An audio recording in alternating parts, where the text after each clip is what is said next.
샬롬. 오늘 예배 자리에 참여한 우리 모두를 서로 축복하며 다시 한번 인사 나누겠습니다. 샬롬. 참 좋으신 우리 하나님의 은혜와 평강이 주님을 사랑하는 모든 분들의 삶 가운데 언제나 가득하시기를 주님의 이름으로 축복합니다. 우리 하나님의 역사는, 우리 하나님의 인도하심은 참 신비롭습니다. 우리가 세상을 살아가면서 많은 일들을 생각하고 계획하고 또 그 일을 성취하기 위해서 땀 흘려 수고하며 세상을 살아가죠. 어떤 일은 우리가 생각하고 우리가 계획한 대로 그대로 진행이 되어서 기쁨을 느낄 때가 있습니다.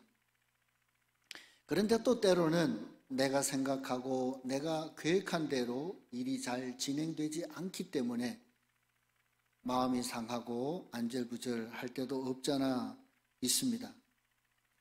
그런데 중요한 것은 하나님을 사랑하고 하나님을 전적으로 신뢰하는 사람들에게는 한 가지 분명한 사실이 있다는 것입니다. 그것은 바로 우리 하나님은 언제나 가장 좋은 길로 최선의 것으로 우리를 인도하시고 우리에게 응답해 주신다는 사실이죠. 구약성경 잠언 16장 9절 말씀에 보면 사람이 마음으로 자기의 길을 계획할지라도 그의 걸음을 인도하시는 이는 여호와시니라 하는 말씀이 나옵니다. 저는 특별히 선교지에 나가 이제 선교사의 길을 시작한 지 올해로 14년째 해로 접어들었습니다. 지나온 길을 곰곰이 되돌아보면 이 잠언의 말씀이 어떤 의미인가 하는 것을 조금은 더 이해할 수 있게 된 것 같습니다. 그래서 오늘 말씀을 나누면서 또 선교 보고를 드리면서 드릴 수 있는 첫 번째 고백은 하나님의 역사는, 하나님의 손길은 참으로 신비롭다 하는 것입니다. 오늘 이 시간을 통해 우리 가운데 오늘도 살아 역사하시는 하나님, 그리고 하나님의 사람들로 선택받은 저와 여러분, 우리를 통해 오늘도 일하고 계시는 하나님, 그리고 우리 교회를 통해 영광 받으시는 하나님을 찬양하고 함께 은혜를 나누시는 복된 시간이 될 수 있기를 간절히 소원합니다. 첫 번째로 우리가 함께 생각할 것은 하나님께서는 복음의 가치를 잘 알고 헌신하는 사람들을 통하여 복음의 역사를 만들어 가신다 하는 것입니다.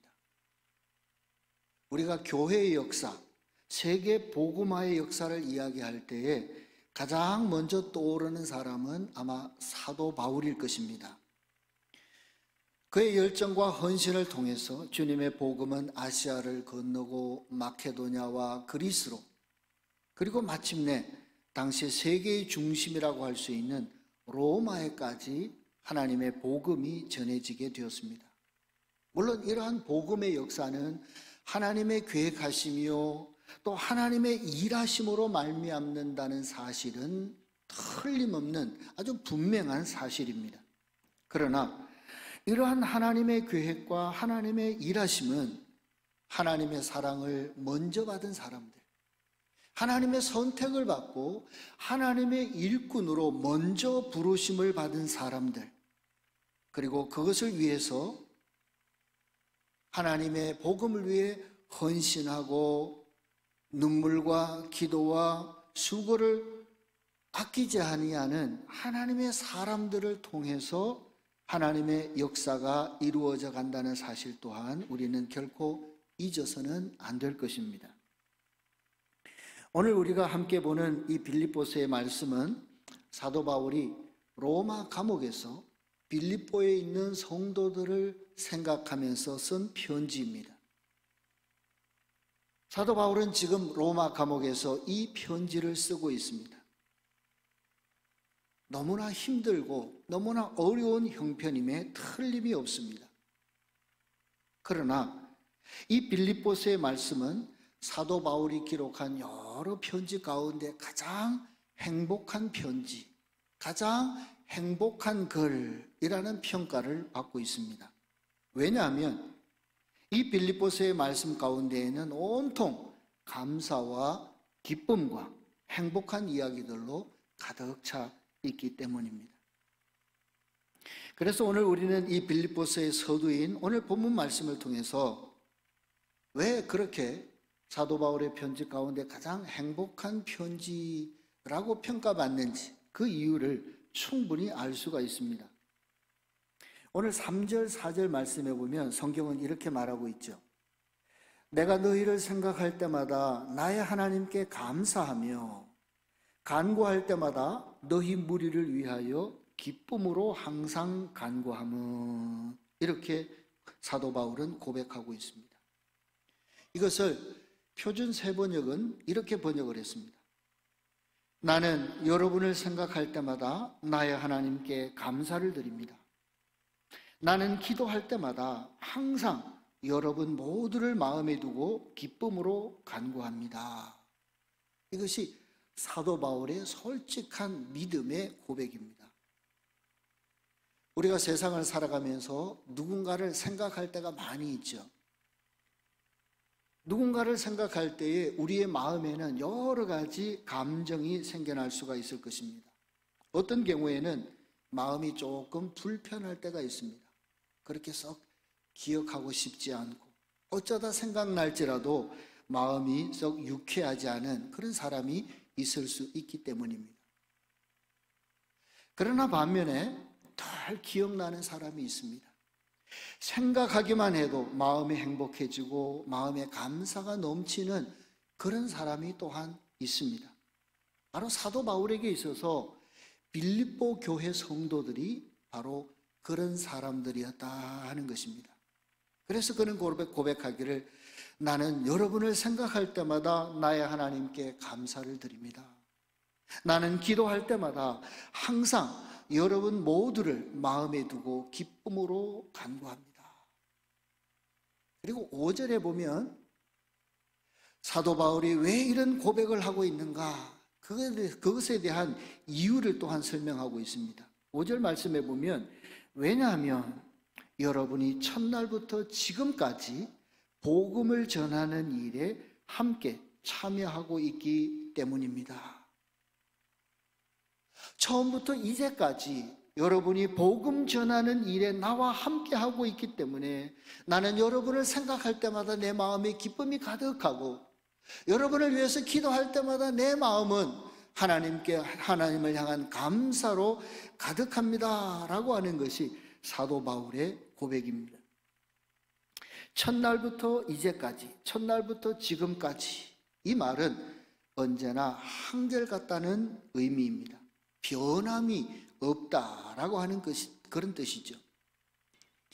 사도 바울이 예수 그리스도 복음을 전하기 위해서 지금까지 달려올 수 있었던 것, 그리고 마침내 당시 세계의 중심이라고 할 수 있는 로마에까지 예수 그리스도 십자가의 복음이 전해줄 수 있었던 것은 사도 바울 그 자신의 공로가 아니라 첫날부터 지금까지 복음을 위해서 함께 기도하고 함께 수고하며 땀 흘리는 빌립보 교회 성도들이 있었기 때문이다 라고 하는 믿음의 고백입니다.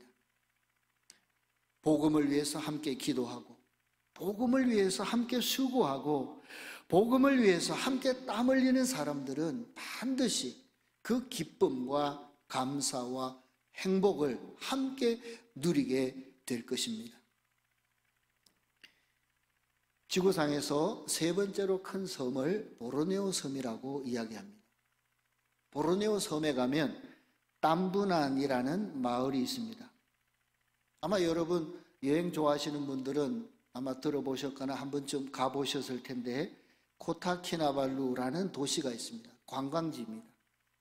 그 도시에서 동쪽으로 약 80km 정도 거리에 있는 마을입니다. 해발 한 1700m, 그러니까 설악산 꼭대기 높이 정도의 높은 산맥 하나를 넘어가면 나오는 곳이 땀부난이라는 동네입니다. 아주 제법 큰 읍내입니다.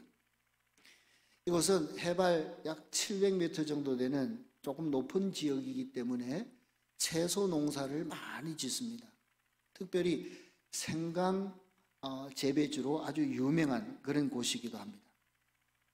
지난 2015년에 이곳에 제가 사역하면서 두 번째로 세운 임마누엘의 집이라는 선교학교가 이곳에 세워졌습니다.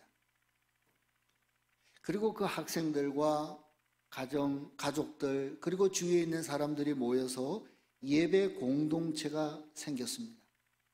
하나님을 믿는 사람들이 모여서 예배를 드리기 시작하고 숫자가 점점 늘어나게 되었습니다. 그리고 여러 해 동안 교회를 세우기, 예배당을 세우기 위해서 기도를 했습니다. 그러다가 그 기도가 마침내 숭실교회를 통해서 응답이 되었고 드디어 지난 1월 11일에 아름다운 예배당을 헌당할 수가 있었습니다.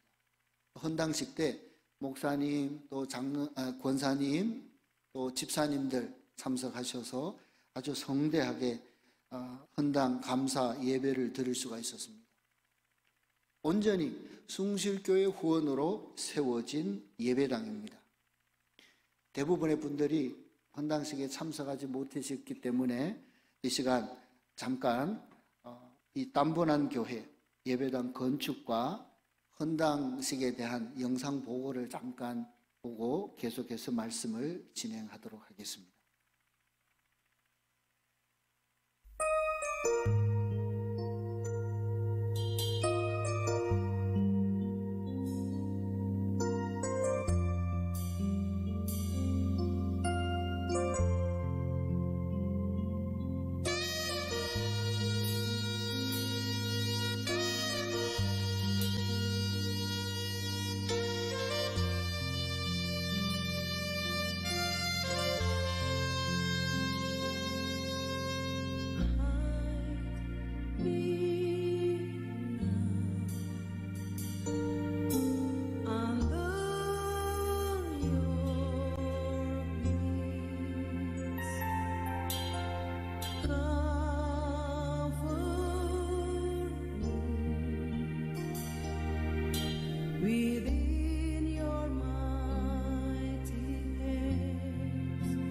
When the ocean cries and thunders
지난해 1월에 기공 감사 예배를 드렸습니다. 그리고 꼬박 1년 만에 예배당과 사택이 완성이 되어서 지난 1월 11일에 헌당 감사 예배를 드렸습니다. 그리고 앞으로 교회 마당 한쪽에 지금 인근에 있는 임마누엘의 집 선교학교가 있는데, 그 선교학교가 남의 집 마당을 빌려서 쓰기 때문에 그 학교를 이제 이 교회 앞마당으로 옮겨서 건축하고 할 그런 계획이 있습니다. 그렇게 되면 이 교회는 그곳과 그곳에 있는 많은 사람들에게 예수 그리스도 십자가 복음을 전하는 선교센터의 역할을 하게 될 것이고, 또 임마누엘의 집 선교학교를 통해서 교육 선교와 또 여러 가지 문화 교실 프로그램을 통해서 문화 활동을 통한 문화 선교 사역, 이런 사역들을 앞으로 진행하게 될 것입니다. 하나님께서는 이렇게 하나님의 복음의 가치를 알고 그 일을 위해서 함께 땀 흘리고 함께 수고하는 사람들과 교회를 통해 하나님의 역사를 만들어가고 계신다라고 하는 것을 우리가 확인할 수가 있습니다. 그리고 두 번째로 우리가 또 함께 생각할 것은, 복음의 씨앗이 떨어진 곳에는 반드시 열매가 있다라고 하는 사실입니다. 제가 처음 보르네오 선교지에 부임할 때는 인도네시아나 필리핀계 이주 노동자 자녀들을 위해서 선한 사마리아인의 집 선교학교를 건축하고 이곳을 중심으로 어린이들과 그들의 가정에 복음을 전해야 되겠다라고 하는 것이 가장 큰 계획이었습니다. 그리고 13년이 넘는 세월이 흐르는 동안 하나였던 선교학교가 두 번째 선교학교인 임마누엘의 집으로 확장이 되었습니다. 그리고 세 번째 선교학교인 에벤에셀의 집으로 더욱 확장이 됩니다. 그래서 지금은 선한 사마리아인의 집, 임마누엘의 집, 에벤에셀의 집, 세 개의 선교학교가 있는데, 이 세 개의 선교학교에는 약 410명의 어린아이들이 공부를 하고 또 하나님이 어떤 분인가라고 하는 것을 우리가 배우고 있습니다. 작은 공부방이 학교가 되고, 지금은 인도네시아, 비록 이 학교들이 말레이시아 땅에 있지만 바로 인접한 나라가 인도네시아이기 때문에, 그리고 대부분의 학생들이 인도네시아계 노동자 자녀들이기 때문에 지금은 인도네시아 정부에서 인정하는 학교가 되었습니다. 이 모든 것이 하나님의 은혜입니다. 또한 동시에 이 사역을 위해서 함께 기도해 주시고 함께 수고해 주시는 숭실교회와 성도님들이 계시기 때문입니다.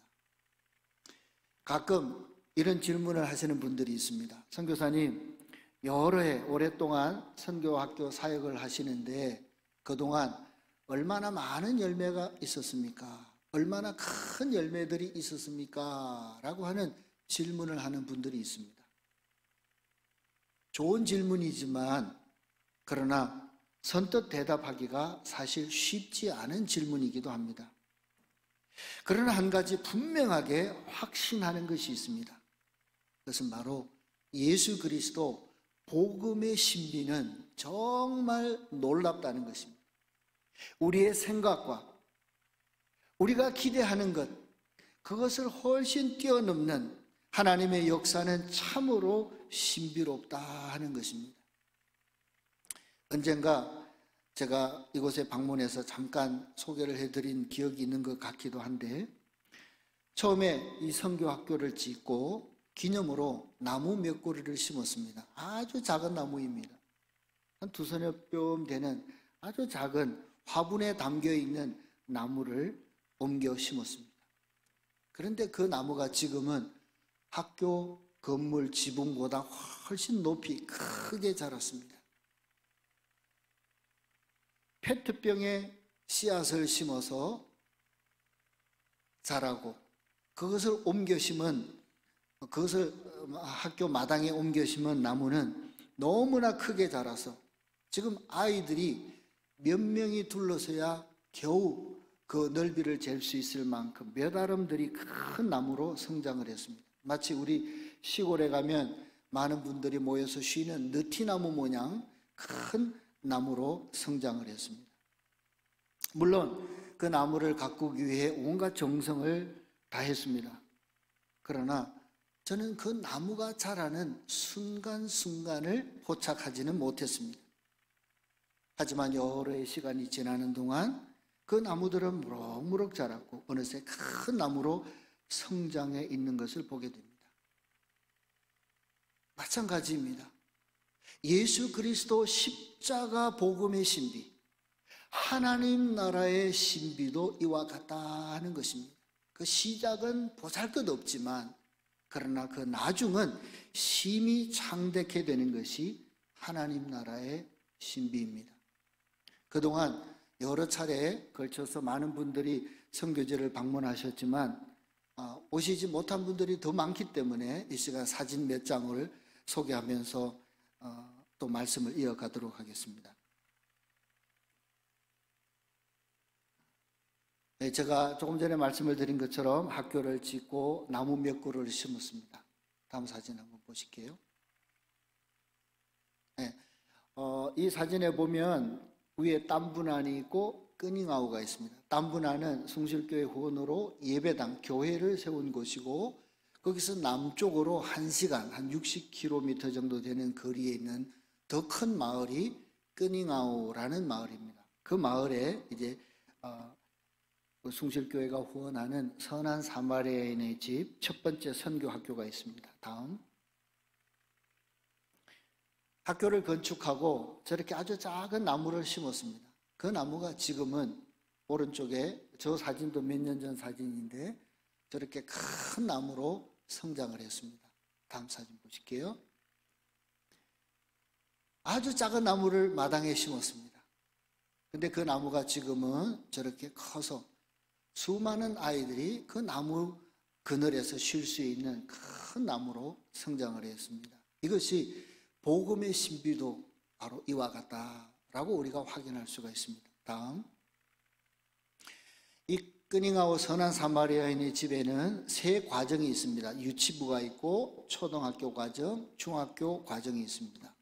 중학교 과정은 설립 때부터 숭실교회 후원으로 시작이 되었고 지금까지 숭실교회 후원으로 운영이 되고 있습니다.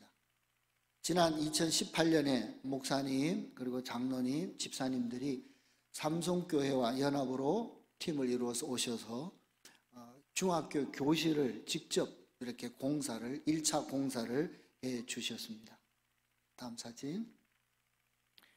그리고 2019년에는 2차례에 걸쳐서 선교팀이 방문을 하는데 첫 번째 1월에는 우리 장로님 또 집사님, 권사님들이 삼성교회와 또 연합으로 팀을 이뤄서 오셔서 학교 페인트 공사도 하고 또 성경학교도 하고 또 학교 마당에 그 학교 마당 한가운데 또랑이 하나 흐르고 있는데 그 또랑에 아이들이 자유롭게 건너다닐 수 있는 다리를 만들기도 했습니다.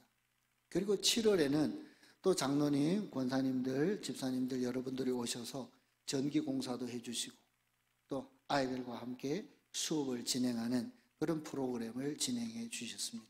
다음 사진. 그리고 지난 2020년에는 저희 선교학교가 식당을 확장하는 그런 공사를 마무리하고 하나님께 감사 예배를 드렸습니다. 처음 선교학교를 시작할 때는 학생들이 많지 않았기 때문에 식당도 규모가 아주 작았습니다. 왜냐하면 이 선교학교는 월요일부터 금요일까지 주 5일 학생들에게 점심을 제공합니다. 아침 겸 점심을 전교생에게 제공하기 때문에 식당이 필요한데 처음에는 학생 수가 많지 않기 때문에 식당이 조그마했습니다. 그런데 이 첫 번째 선교학교에 유치부 과정, 초등학교 과정, 중학교 과정이 생기면서 학생이 한 330명이 됩니다.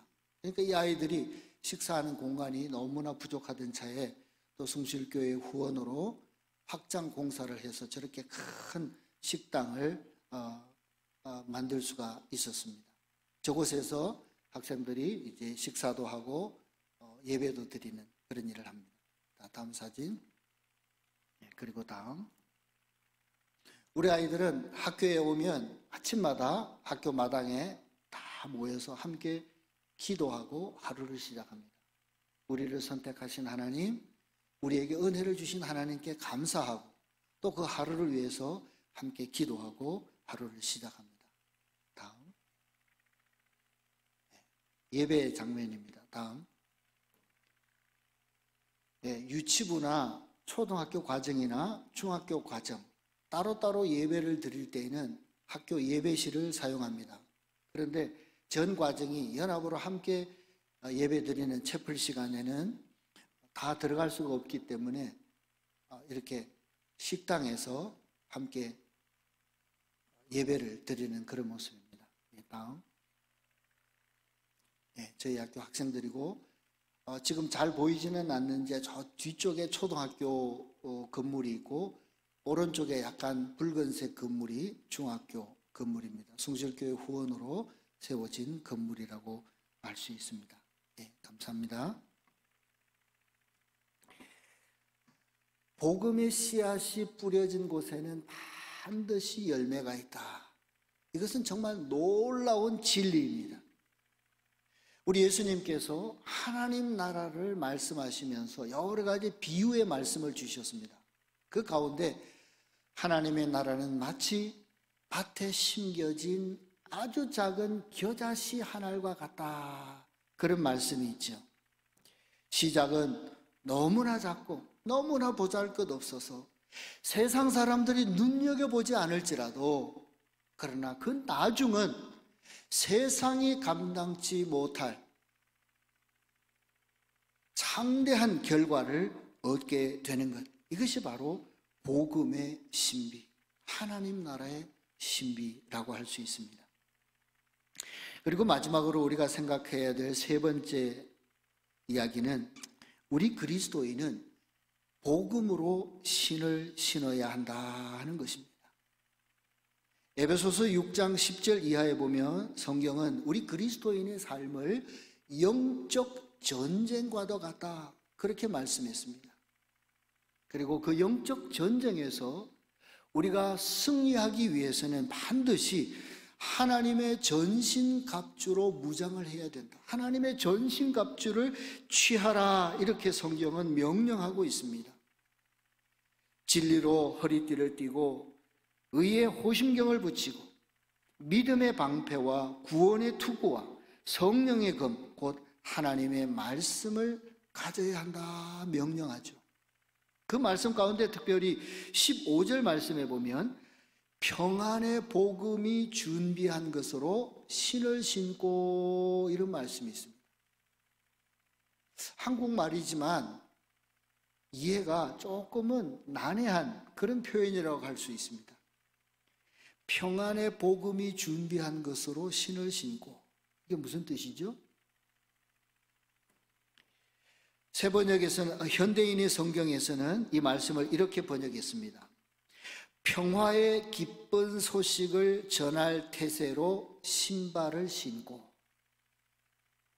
그리고 새 번역에서는 좀 더 구체적으로 번역을 했는데 발에는 평화의 복음을 전할 차비를 하십시오 이렇게 번역을 합니다. 그리고 제가 있는 인도네시아나 말레이시아 성경에서는 좀 더 구체적으로 이렇게 번역을 했습니다. 당신의 발은 평화의 복음을 전하려는 의지로 신을 신으십시오. 당신의 발은 평화의 복음을 전하려는 열망으로 신을 신으십시오. 이렇게 번역을 했습니다. 우리가 세상을 살아가면서 특별히 그리스도인으로 신발을 제대로 신어야 합니다. 어울리는 신발을 잘 신어야 한다는 이야기입니다. 어떤 사람이 외출을 하기 위해서 옷을 차려입습니다. 정장으로 아주 멋있게 정장을 차려입습니다. 아름다운 옷으로 잘 차려입었습니다. 그리고는 집을 나섰습니다. 그런데 한참을 가다 보니 그만 신발 신는 것을 깜빡하고 나왔다거나 혹은 화려하게 잘 차려입은 정장에 잘 어울리지 않는 슬리퍼를 신고 나왔다면 그 모습이 어떻겠습니까? 이것은 분명 우리의 신앙도 마찬가지일 것입니다. 진리와 의로 속옷을 잘 차려입고 믿음의 정장을 잘 입고 신앙의 연륜이나 좋은 직분으로 멋있게 단장을 하기도 합니다. 그래서 거울 앞에선 내 신앙을 살펴보니 신앙이 너무나 멋있고 그래서 때로는 감탄하기도 할 것입니다. 어쩌면 내 신앙이 이렇게 훌륭할까 스스로 만족할 수도 있을 것입니다. 그런데 우리가 세상을 살면서 세상 일에 너무 분주해서 살다가 보니 때로는 나를 바라보는 사람들의 시선이 조금 이상합니다. 그리고 많은 사람들이 나를 향해서 이런 이야기를 합니다. 저분은 교회 다닌 지 수십 년이 되었다는데, 저분은 교회에서 이런저런 좋은 직분을 가지고 계시다는데, 만일에 내가 만나는 사람들, 내 주위에 있는 사람들이 나를 이런 시선으로 바라보고 이런 말로 나를 평가한다면 그게 도대체 무슨 뜻일까요? 저분은 수십 년 신앙생활을 하셨다는데, 저분은 교회에서 좋은 직분을 가지고 계시다는데, 만일에 이런 소리를 듣게 된다면 그 의미가, 그 말투가 무슨 뜻이라고 할 수가 있겠습니까? 아마 그 신앙에 특별한 영향력이 잘 나타나고 있지 못하다는 의미가 될 수가 있을 것입니다. 우리 그리스도인이 신앙의 옷을 잘 차려입어야 합니다. 그리고 세상을 향해서 나아갈 수 있어야 합니다. 우리가 신앙의 옷으로 잘 차려입고 세상을 향해 나아가기 전 마지막으로 반드시 잘 갖춰야 될 것, 잘 살펴보아야 될 것, 점검해야 될 것, 그것은 바로 예수 그리스도 복음으로 우리가 신을 신어야 한다는 것입니다. 우리가 어디를 가든지 무엇을 하든지 때를 얻든지 못 얻든지 복음을 전하려는 의지와 열정이 우리에게 필요하다는 것입니다. 몇 해 전에 코로나 직전에 저희 아버님께서 세상을 떠나셨습니다. 하나님 나라에 가셨습니다. 제가 선교지에 있을 때에 급하게 연락이 왔습니다. 그래서 급히 서둘러 이제 귀국을 하고 아버지가 계시는 병원에 갔습니다. 아직도 의식이 뚜렷한데 이제 거의 쇠약해 계셨습니다. 병상에 누워 계신 아버지의 손을 꼭 잡고 몇 시간 동안 기도하고 찬송하고 기도하고 찬송하고 그러다가 아버지께서 조용히 숨을 거두셨습니다. 저를 낳아주시고 저를 길러주신 부모님이지만 그렇게 오랫동안 아버지의 손을 꼭 잡고 있었던 기억이 없었습니다.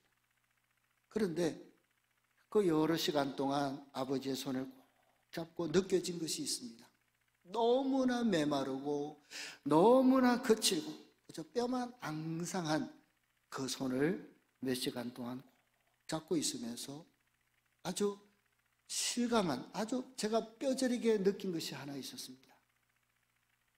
모든 부모님들이 다 마찬가지일 것입니다. 메마르고 거칠고 뼈만 앙상한 손, 부모님의 손, 그것은 바로 자식들을 위한 부모님의 사랑의 증거일 것입니다. 일평생 자식들을 위해서 헌신한 부모님의 사랑의 증거가 그 메마르고 거칠어진 그 손에 담겨져 있다고 할 수가 있을 것입니다. 어떤 분이 이런 말을 했습니다. 우리가 천국에 가면 하나님께서 우리를 맞이하실 때 어디를 가장 먼저 보실까? 그러면서 아마 하나님은 우리의 발을 가장 먼저 보시지 않을까, 이런 이야기를 했습니다. 왜냐하면 하나님의 복음을 전하기 위해서 동분서주 뛰어다니느라 먼지투성이가 된 발, 예수 그리스도 십자가의 복음을 전하기 위해서 산을 넘고 물을 건너느라 거칠어지고 투박해진 그 발바닥을 우리 하나님께서는 정말 귀하게 보시지 않을까라고 하는 뜻입니다. 우리가 흔히 쓰는 말 가운데 족적이라는 단어가 있습니다. 발자국이라는 말이죠. 흔적이라는 뜻입니다. 우리가 걸어온 길에는 반드시 발자국이 새겨집니다. 우리가 지나온 길에는 흔적이 새겨집니다. 오늘 하나님을 믿는 사람으로서, 정말 하나님의 사랑을 듬뿍 받는 신앙인으로서 저와 여러분, 우리가 예수 믿는 사람으로서의 내가 지나온 길, 걸어온 길에는 어떤 발자국이 새겨지고 있는가, 어떤 흔적들이 남겨지고 있는가 라고 하는 것을 돌아보고 생각해 볼 필요가 있습니다. 이사야 52장 7절 성경은 이렇게 말합니다. 놀랍고도 반가워라. 희소식을 전하려고 산을 넘어 달려오는 저 발이여. 놀랍고도 반가워라. 희소식을 전하려고 산을 넘어 달려오는 저 발이여. 성경은 예수 그리스도 복음을 전하기 위하여 산을 넘고 물을 건너는 그 발을 가리켜서 세상에 이것보다 더 아름다운 것이 있겠느냐? 하나님의 말씀, 성경은 이렇게 말하고 있습니다. 우리 모두가 예수 그리스도 복음의 신발을 신고 세상을 누비는 사람들, 그래서 우리가 지나온 길에는 예수 그리스도 복음의 흔적들이 깊이 새겨지는 아름다운 발의 주인공들이 되시기를 주님의 이름으로 간절히 축복합니다.